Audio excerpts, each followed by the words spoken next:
মনোবীক্ষণ polyclinic, চিকিৎসার জগতে এক দশক। এখন এখানে সব বিষয়ে ডাক্তারবাবু একসাথে তলায়। ফোন করুন 7477799515 এই নম্বরে। আসতেই পারেন সফরে, কিন্তু মুর্শিদাবাদের মানুষও দেখে নিয়েছে যে আজকে তৃণমূল এই মুর্শিদাবাদে কি করেছে। পঞ্চায়েত ভোট তারা করতে দেয়নি, পৌরসভার ভোট তারা করতে দেয়নি।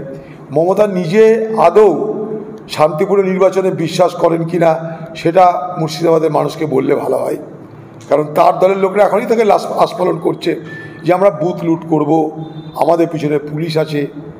আপনারা দেখলেন যে এখানকার ডিআইজি মুকেশ কুমার, তাকে নির্বাচন কমিশনার সরিয়ে দিয়েছে বাংলার মুখ্যমন্ত্রী মমতা ব্যানার্জির মাথা ব্যথা। আর সেই মুকেশ কুমারের ডেপুট করার লোক আছে এখনও এই মুর্শিদাবাদের বিভিন্ন প্রান্তে, যারা বিভিন্ন থানায় এই মুকেশ কুমারের নেতৃত্বে যারা ট্রাস্টেড পারসন, যারা বিশ্বস্ত লোক মুকেশ কুমারের, তারা কিন্তু এখনও বিভিন্ন থানায় বসে আছে।